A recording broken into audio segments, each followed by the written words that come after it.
everyone, and welcome back to my channel. If you're new here, my name is Sandro Bueri. I focus on behavior in business and on the levers that leaders can pull to drive performance and culture. This is The Week That Was, your go-to series for fresh perspectives on how culture shapes the success of business. This week, I'd like to focus on Schneider Electric, and I'd like to explore exactly how a business that's 189 years old is managing a cultural transformation that works. Under Chief Executive Officer Olivier Blum, Schneider Electric is re-engineering its business and its mindset. The company isn't just building new technology, it's actually building a new way of working, which does pose the question, how do you lead cultural change at a global scale, and how do you make sure that what you're doing actually sticks? A bit of context. Schneider operates in more than 100 countries with 150,000 employees across every time zone. To move that system, Blum and his team have built a very disciplined approach to culture, an approach that includes a clear purpose, that empowers its leadership, that uses visible metrics and uses daily behavioral nudges. They call it the Schneider Electric Way, and it's becoming the operating spine to the business. As usual, let's look at lens first through the lens of leadership. So Blum began by reframing purpose. Its purpose is now to empower all employees to make the most of our energy and our resources. So every major communication ties back to that line. It's cultural management through message consistency. These words are used in Paris, Pune, or Perth, or wherever the company is operating.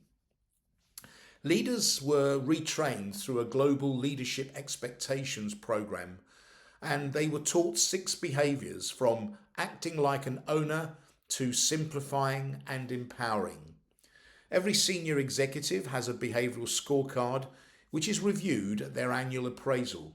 So that's how Schneider makes tone measurable, by turning leadership into a management system, something which I think those of you that are very data and details focused will appreciate. Secondly, let's look at the management of opportunity.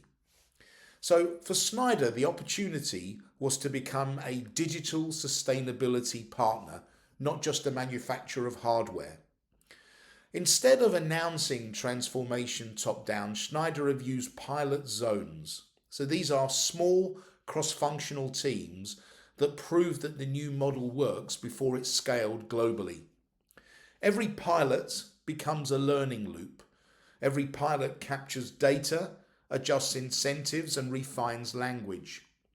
This iterative approach has turned strategy into culture, so people see the success before they're asked to replicate it. So this is opportunity management in action, by building belief using evidence, not management edict. Let's now look at management's 5 levers. These are levers which are used to operationalize cultural shift. Levers focusing on hiring, tone setting, training, incentives, and performance management.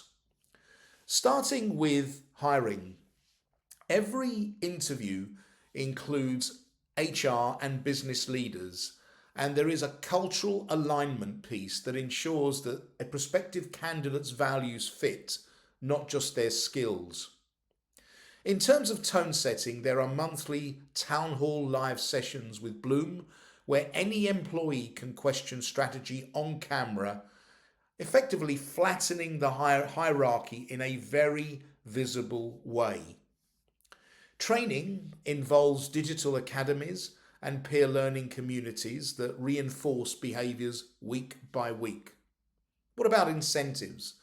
20% of executive bonuses are now tied to sustainability metrics and leadership behaviours. In terms of performance management, employee surveys track psychological safety and collaborations, and the results go straight through to each manager's dashboard.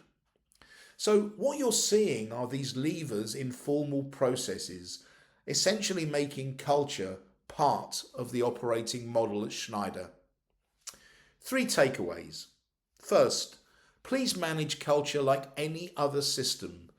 Define it, measure it, reinforce it. Secondly, keep leadership behaviours observable. Don't assume that tone travels. Prove that it actually does.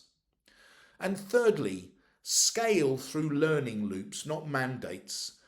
Create belief based on tangible, measurable evidence. That's how Schneider is keeping a 189-year-old organisation moving with the agility of a startup. So let me share a reflection for you. If you were leading a global transformation, which system would you change first? Would it be results based around rewards? Would it be communication?